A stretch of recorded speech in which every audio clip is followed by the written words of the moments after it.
Diário de bordo. Para quem faz um cruzeiro, é muito importante estar informado sobre todas as atividades a bordo. O diário de bordo é um boletim informativo que nos dá essas informações preciosas para o dia seguinte. Chamemos-lhe um jornal interno feito a pensar única e exclusivamente nos passageiros. É um guia e com ele ficamos a conhecer todas as informações úteis e opções de lazer, quer em terra, quer em mar. Todas as noites é entregue no camarote. O diário de bordo descreve-nos a cidade e os pontos turísticos que podemos visitar nas diversas excursões no dia seguinte ou as atividades a bordo em caso de navegação. Com ele, sabemos os horários de chegada e partida do navio nos diversos portos turísticos e até mesmo outras curiosidades, as milhas náuticas a navegar, os mapas, bem como a previsão meteorológica. Neste jornal destinado aos passageiros, saberemos também quais são os diversos espetáculos a bordo ao longo do dia, bem como as diversas lojas e as suas promoções para as apetecíveis compras dentro do navio. O diário de bordo é igualmente um documento que devemos levar para a terra a quando de uma saída, pois tem indicações e contactos preciosos, quer do representante nessa cidade ou porto, quer dentro do navio.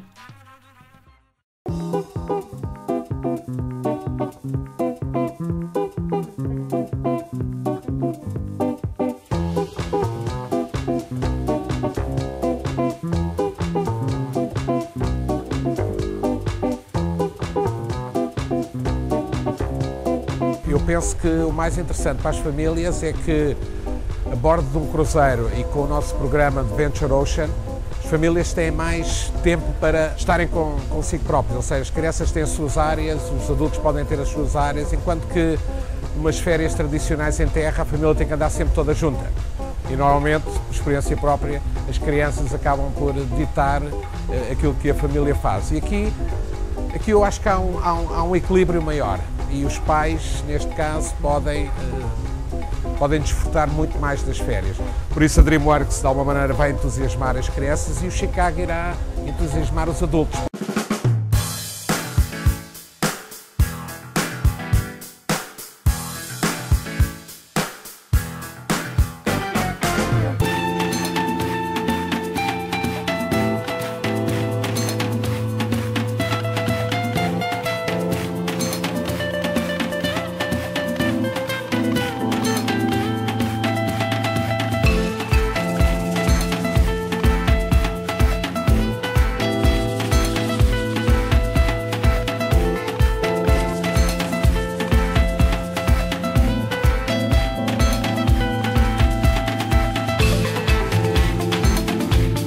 Um pouco de várias opções numa só. Aqui encontram tudo muito mais próximo, tudo muito mais, um acesso muito mais fácil.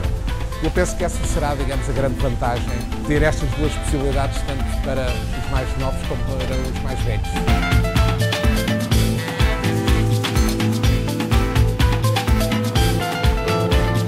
A diversão, os espetáculos, as atividades, os portos a visitar, eu penso que é um conjunto de opções que formarão umas boas férias.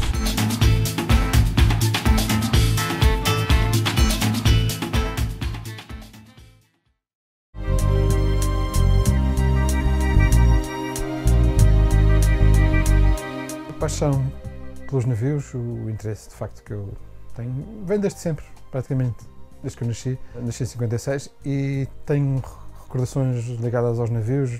Comecei a navegar em paquetes em 58, em 61. Portanto, tive a sorte de viver sempre junto ao mar, junto aos navios. Tanto na Madeira, onde tínhamos uma fazenda e uma das bananeiras, via os grandes paquetes da União Castle Line, os portugueses, na altura que eram muitos. Isto no início dos anos 60, vivi lá até 63. E em Lisboa a mesma coisa, portanto, vivia junto às associações marítimas. A primeira coisa que fazia de manhã era ir à janela e ver os navios que estavam atracados. Eu sou de uma época em que, por exemplo, o noticiário de emissões nacional na rádio, às 9 da manhã, tinha uma rúbrica com os navios de passageiros que entravam. E era uma coisa que eu não falhava. Portanto, o mundo mudou muito. Eu tive a sorte de acompanhar uma evolução fantástica em termos de navios de passageiros destes últimos 40 anos. Os navios, para mim, são uma quinta dimensão. Eu, às vezes, sonho quase que me sinto um navio. Quando há aqueles dias negros em que apetece-me dar toda a fava, eu largo as amarras e navego para longe. São, de facto, umas criaturas fantásticas e eu, de facto, tenho tido muita sorte porque tive a oportunidade ao longo dos anos de conhecer muitos navios, praticamente todos os grandes navios representativos da minha época, os grandes paquetes que vieram a Lisboa. Por exemplo, eu lembro-me do Queen Mary antigo, do Queen Elizabeth, as primeiras vezes que vieram a Lisboa. Eram navios tão grandes que tiveram que fundir no Terreiro do Paço, porque não havia cais com calado, com água suficiente para eles atracarem. Portanto, nesse aspecto tive uma sorte de facto muito grande, porque apanhei um período depois nos anos 70, quando se pensou que era o fim dos paquetes, quando apareceram os soviéticos em Lisboa, etc., e a nossa frota foi desativada. E depois logo a seguir, início dos anos 80, lembro-me, por exemplo, o Europa, o anterior a este, do Hapag Lloyd, veio a Lisboa na viagem pré-inaugural em janeiro de 81 e foi o marco, o renascimento. A partir daí, praticamente, os navios começaram a crescer cada vez mais e a vir a Lisboa e outra vez. E hoje é o que nós vemos, nunca houve tanta gente a navegar e a andar em navios de passageiros como agora. Os navios têm alma e essa alma tem dois aspectos, o navio em si e o ambiente associado a ele. Portanto, o navio e mesmo, enfim, os marinheiros, qualquer marinheiro compreende isto, mesmo dois navios gêmeos, dois navios iguais, são sempre diferentes, às vezes até manobram de forma diferente.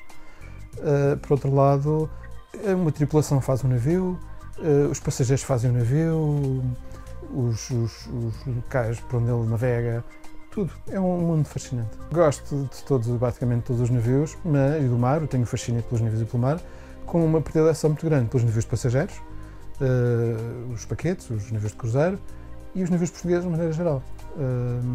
Claro que os navios de passageiros, por terem uma dimensão humana maior, enfim, por serem navios de facto com uma estética e uma alma, enfim, que tocam a toda a gente que os vê, que viaja neles, têm um lugar especial no meu coração.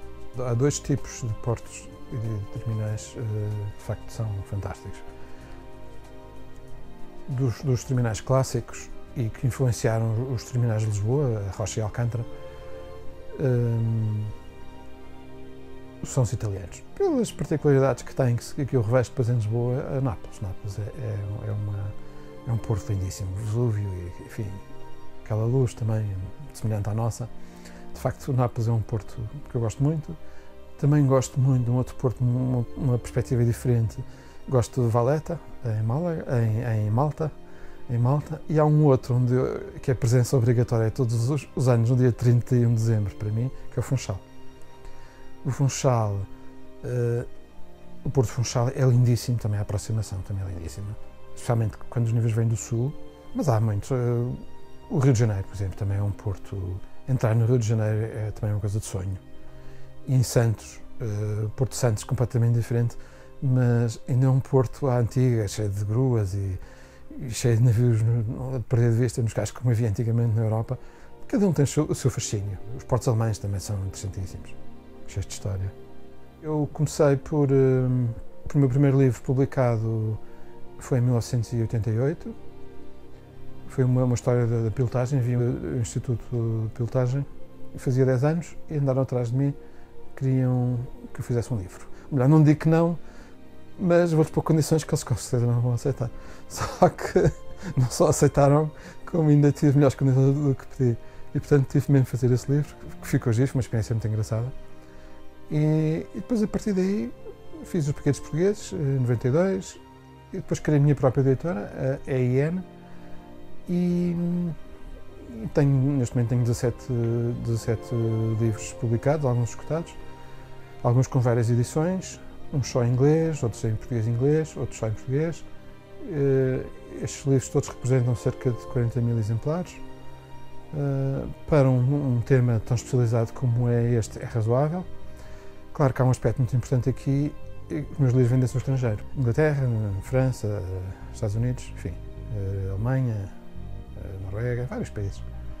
E, enfim, hoje em dia vivemos numa aldeia, isto é tudo global. Por outro lado, eu estou inserido num grupo de investigadores ligados à história dos navios e dos cruzeiros. Não seremos mais de 100 em todo o mundo, portanto, dedicamos a investigação séria sobre a história dos navios e, enfim, os mercados, etc. E escrevemos livros e acabamos por nos conhecer todos. Tenho um blog específico, sempre sobre um navio que gosto muito, e em que volta também embarca o Crioula, um navio histórico português. Tenho um blog sobre aviões, também acho uma certa graça, embora durante muito tempo considerasse que o avião era o inimigo do navio, mas isso já passou, hoje são grandes amigos e, de facto, se não fossem os aviões, os cruzeiros não tinham tido o crescimento que tiveram na década de 70. Tenho inclusive um blog sobre gatos, embora seja uma coisa mais particular, porque gosto da bicharada e eles são os meus assistentes mesmo, quando escrevo os meus livros, tenho sempre inspiração felina. Para escolhermos um navio adequado ao nosso cruzeiro, devemos levar em conta algumas situações. Se temos uma viagem de família, se temos uma viagem com amigos ou se queremos simplesmente conhecer os destinos, ou seja, um destino de praia ou um destino cultural.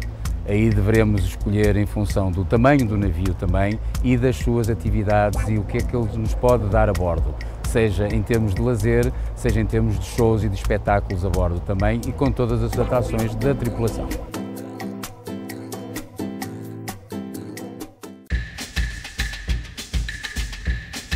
Quem planeia fazer férias a bordo de um cruzeiro vai encontrar vivências e emoções que jamais esquecerá.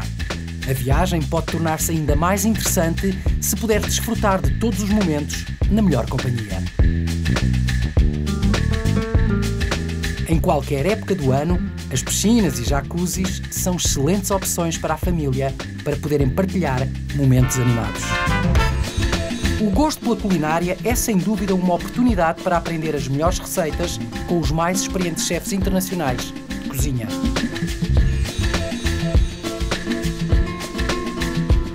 A gastronomia a bordo pode ser, sem dúvida, um momento de prazer. Em ocasiões especiais, restaurantes também especiais. Para todos os gostos e, claro, para todas as bolsas.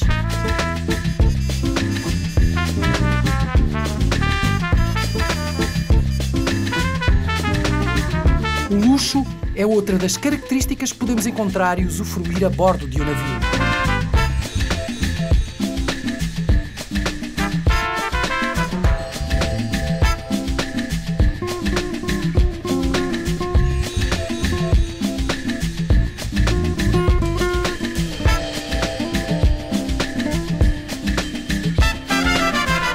Fazer um cruzeiro é tornar realidade um sonho de uma vida, uma experiência única que voltará a repetir. Se quiser estar a par de todas as novidades do programa, visite a página Cruzeiros no Facebook, onde encontra toda a informação atualizada.